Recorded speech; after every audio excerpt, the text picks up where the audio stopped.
Hai teman-teman, balik lagi di channel Kusi dan di channel obrolan malam. Di video kali ini kita akan nge-reaction lagi video horor teman-teman ya. Tapi kali ini kita reaction video horornya itu kita akan reaction cerita mistis ya dari Gunung Salak teman-teman ya. Jadi sebelum kita mulai, alangkah baiknya kalian like, comment, share, dan subscribe teman-teman ya. Dan jangan lupa kalian klik tombol lonceng atau klik tombol notifikasinya supaya kalian tidak ketinggalan video-videoku teman-teman ya. Oke teman-teman, kita sudah berada di dalam videonya. Gunung Salak menyebut gunung yang satu ini kita akan diingatkan pada kejadian tragis dan kisah misteri yang sering terdengar tentang gunung kebanggaan warga Bogor ini. Tak terhitung banyak mitos yang melingkupi gunung setinggi 2.211 meter ini, dari tempat-tempat keramat di area gunung sampai penampakan makhluk goib. Kali ini, tim Secret Story akan membagikan kisah mistis horor dari seorang Gunung pecinta Salak, alam yang lumayan sering mendaki Gunung Salak selama 10 tahun terakhir. Gilang Setia. Beberapa tahun silam, Gilang mendaki bersama 3 Ini orang adalah temannya. kisah Salah satu dari mereka, Rizky, seorang terhitung pendaki baru pertama di kali menjelajah Gunung Salak teman-teman ya. Rizky sendiri Ini ada diakui 3 pendaki. kisah mistis, bahkan cenderung ingin menantang dan membuktikan mitos-mitos tersebut. Kita naik berempat dan flashback sedikit, kita itu nemenin teman kita yang istilahnya nggak percaya akan hal gitu kan. Terus dia menantang nih ceritanya. Oh, ini yang menceritakan kejadiannya teman-teman. Gilang pun sebenarnya tak ambil pusing dengan sikap Rizky. Hanya saja, sebuah keanehan terjadi bahkan sejak awal pendakian. Biasanya, jarak pos ke Kawah Ratu bisa ditempuh pendaki dalam waktu 2,5 jam. Tapi hari ini, Gilang merasa perjalanan ini memakan waktu yang sangat lama. Di situ jam 3:15, yang seharusnya kita udah sampai nih, kita masih di sekitaran tanah datar. Di situ tuh ada alat pendeteksi gempa gitu lah. Di situ kita agak lama banget sampai akhirnya temen saya tuh yang menantang tuh udah pengen nyerah juga tuh. Di situ udah kena mental deh.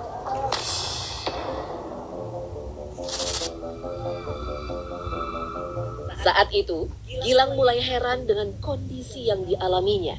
Jalanan area tanah datar yang sudah dikenalnya seolah menjadi susah untuk ditelusuri. Tapi Gilang mencoba untuk tenang.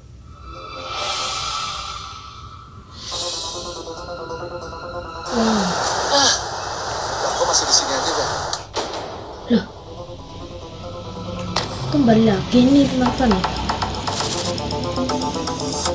Akhirnya, setelah 2 jam berputar-putar, dia menemukan jalan ke atas. Sampailah kita di sungai mata air terakhir lah di situ. Nah di situ untuk pendakian Gunung Salak itu sumber mata air terakhir dari jalur Pasir Rengit. Nah untuk campnya ada di sebelah kiri, di atas sungai sebelah kiri. Jadi kita tuh harus agak naik dikit lah. Nah kita bikin Ini tempat istirahatnya. plan, yang 2 ngambil air, yang 2 bangun tenda. Sebuah keanehan kembali terjadi ketika Gilang Mulai dan rekannya mempersiapkan membangun tenda. Rizky saat itu tenda terlihat seperti berbicara dengan atau seseorang. peralatan-peralatan Padahal yang lain. Gilang tak melihat siapapun di sekitar tenda. Menurut Gilang, Rizky menyebut sosok bapak tua berpakaian seperti pendaki. Mana? Ada tadi bapak-bapak ke sana. Ini ada 3 orang teman-teman. Benar, ada ke sana bapak-bapak tadi. Ada 3 orang, yang 1 perempuan, yang 2 itu laki-laki. Jadi ada bapak berjenggot, umurnya tuh sekitar 50-an tahun lah. Dia nanya, jalan turun kemana gitu. Saya nanya dong sama dia kan, ngomong sama siapa gitu kan. Gak ada siapa-siapa, itu lang ada bapak pakai baju putih, layaknya pendaki lah. Dia bawa keril dan bawa pakai celana kargo gitu, dan bawa tongkat.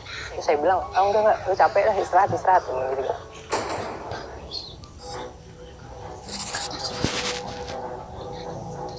Gilang mulai merasa ada sesuatu yang aneh. Mulai dari tersasar sampai Rizky yang seolah melihat sosok orang tua.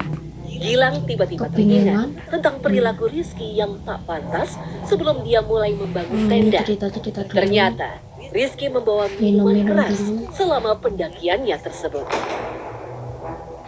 Pas dia udah baru nyampe tenda dia buka minuman. Jadi kan dia bikin tenda, nah dia duduk tuh, dia minum. Lang mau nggak? Gitu. Dia nawarin, baru tahu di situ itu dia bawa alkohol. Oh. Gilang pun marah besar kala itu. Menurutnya, tindakan Rizky tersebut sangat ceroboh. Hujan yang datang tiba-tiba Oh, ini, memaksa kelompok tempat- pendaki ini ya, untuk ini masuk ke tenda lebih tempat di cepat. tendanya Mereka itu, memutuskan untuk memasak di luas. dalam tenda sambil menunggu hujan reda. Jendela tenda dibuka agar sirkulasi udara tetap terjaga. Saat itulah Rizky seolah melihat Tempatnya sosok kayak bapak jurang. tua yang ditungguinya tadi. Hanya saja penampakannya kini sangatlah menyeramkan. Itu bapak tadi. Mana? Apa Ayo, sih itu namanya? ayo turun. Ayo. Itu mau turun bapak-bapaknya, ayo. Itu bapak tadi. Dengan baju yang sama, tapi wajahnya Ada udah orang jadi hancur tadi. gitu. Terus dia bilang, dia teriak, dia mau turun sekarang, enggak, nggak bisa, kita tidur dulu gitu kan. Ayo turun yuk, pulang. Ayo. Meski begitu, tak ada yang melihat sosok Pak tua tersebut selain Tendanya Rizky. kayak di Gilang dan temannya merasa Pakai heran, didorong-dorong gitu, sekaligus teman-teman. sedikit merinding. Kita pulang yuk. Ayo kita mau pulang, bapaknya mau masuk, ayo. Jadi pas di dalam tenda, pas kita lagi masak, dia tuh nahan-nahan tenda gini di pinggir pintu. Jadi kata dia, itu tuh ada yang berusaha buat masuk, kata dia. Jadi kayak mau nusuk-nusuk gitu loh. Dia nahan gini, tapi sepenglihatan kita tenda itu nggak apa-apa. Nggak tahu dia udah kemana-mana gitu ya. Udah kayak kena lah mungkin ya.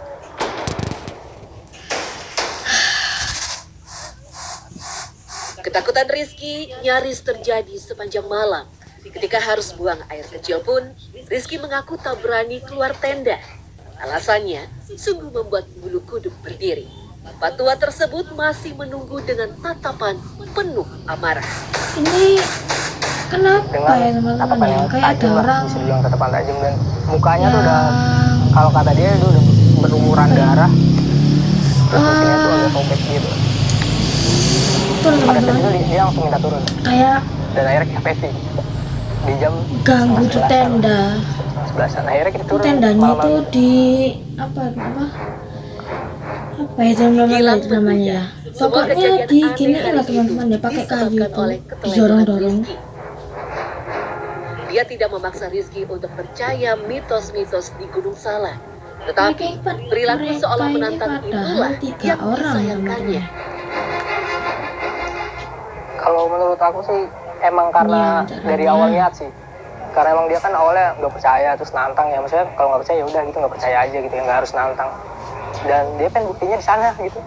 Karena emang gunung yang terdekat kan ada 2 ya, Gunung Salak dan Gunung Gede. Ya dia lebih prefer ke Salak, lebih apa ya, lebih dekat banget, terus lebih aman lah. Nggak yang harus lewatin puncak gitu. Menurut Irwan selaku juru pelihara, kejadian tersasar memang sering dialami oleh pendaki Gunung Salak. Medan yang sulit, serta kabut yang kerap turun tiba-tiba membuat navigasi semakin susah. Irwan juga menyebut, gunung ini juga masih dipenuhi area-area Rupanya terlarang yang Gunung Salak dianjurkan itu untuk tidak didekati. Serem teman-teman. Benar, Mbak. Kalau untuk Gunung Ini Salak wawancara sendiri, yang kedua. apalagi Gunung Salak, Namanya itu Irwan. mitosnya Pak itu Irwan. masih kental sekali, Mbak. Guru apa juru Jadi, apa tadi? Kalau untuk Gunung Salak sendiri, pendaki kebanyakan nyasar itu kadang-kadang jam segini aja udah turun kabut. Jadi pandangan kita itu kadang-kadang, terus kalau di Gunung Salak sendiri terlalu banyak, ada hutan larangan juga ada. Jadi nggak boleh masuk ke jalur sini, pasti nyasar.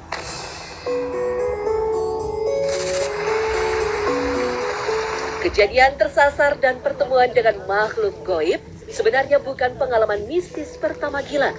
Sebelumnya, dia yang aktif sebagai pecinta alam di sekolahnya sering mengadakan acara di Gunung Salak. Salah satu peristiwa yang tak bisa dilupakan Gilang adalah kejadian makhluk gaib yang menyelusup di barisan pendaki. Berhitung mulai. 1, 2.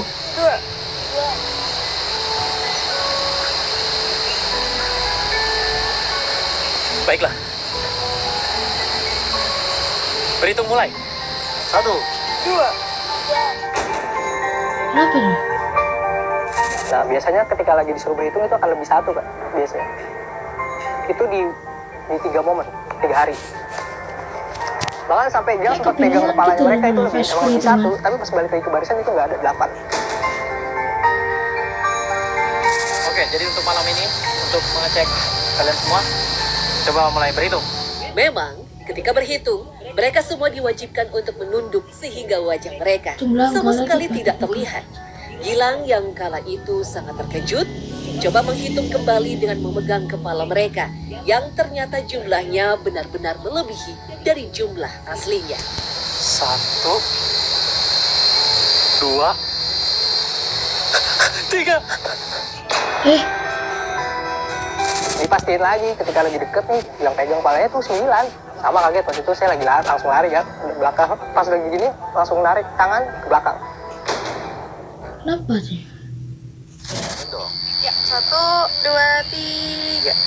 Tak hanya makhluk gaib yang menyelusup, Gilang juga pernah pontang-panting menangani teman wanitanya yang Pas hilang kesadaran. berhitung Saat itu, teman Gilang sedang kelebihan, haid dan teman-teman. berniat mengganti pembalut. Sayangnya, pembalut kotor tersebut dibuang sembarangan.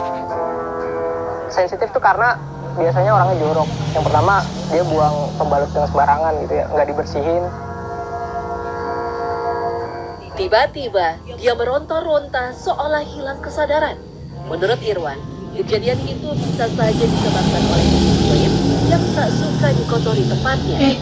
Hanya kenapa, saja, teman-teman? Irwan juga menyebut fisik dan emosi yang tak stabil ketika menstruasi Kenapa turut nih, memicu kejadian aneh di Gunung Salak. Iya benar. Yang punya di situ mungkin kan kalau misalnya lagi datang bulan kita lagi kotor, maaf ya. Mungkin yang punya di situ mungkin nggak mau kotor kayak gitu, seperti itu. Kalau untuk orang-orang kerasukan itu sering. Sebab kan kalau misalnya main ke gunung, fisik kita udah lemah, apa gimana, udah capek, itu gampang kemasukannya gitu.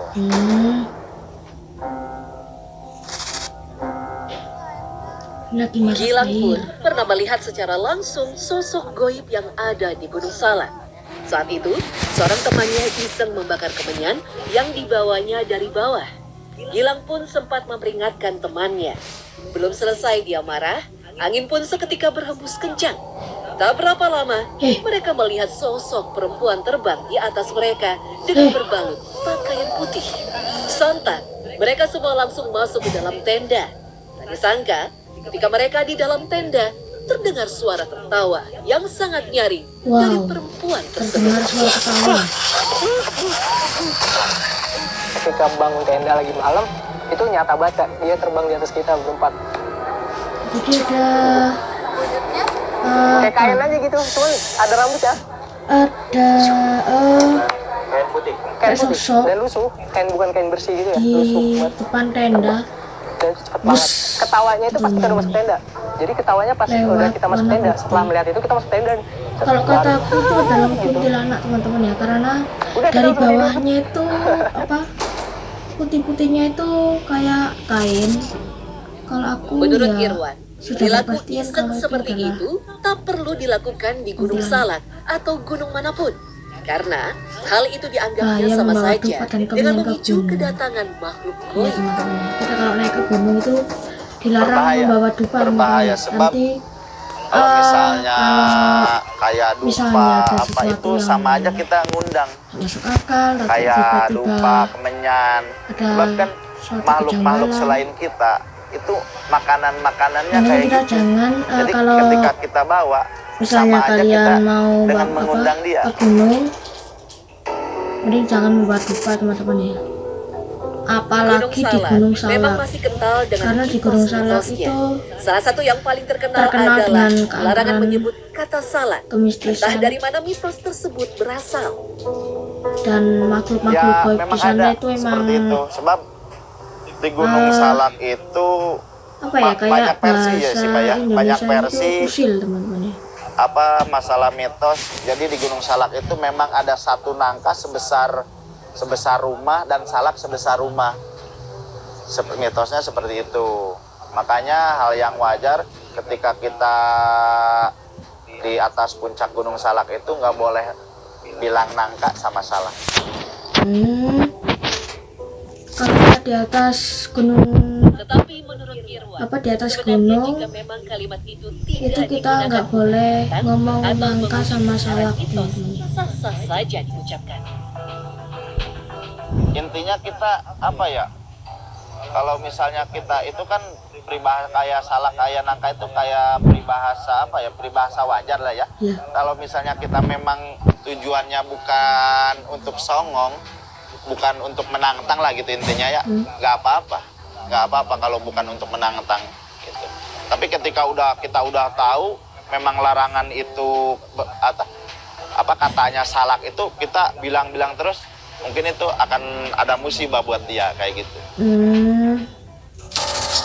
Kalau disengaja teman-teman ya, kalau disengaja Meski itu bakal ada dipenuhi dengan musibah, segala tapi kalau mitos nggak dan disengaja kisah nggak misteri, bakal ada Gunung Salak musibah memang tetap teman-teman. menjadi favorit pendaki gunung.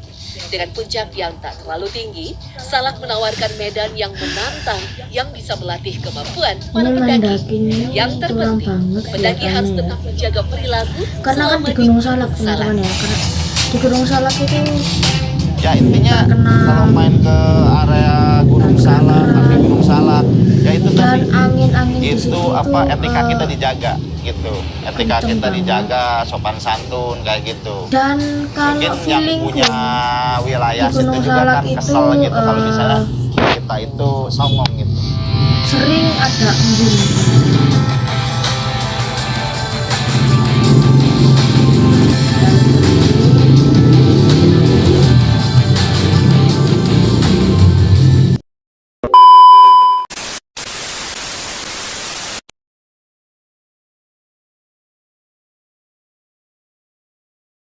Teman, mungkin video kali ini kita sampai di sini aja.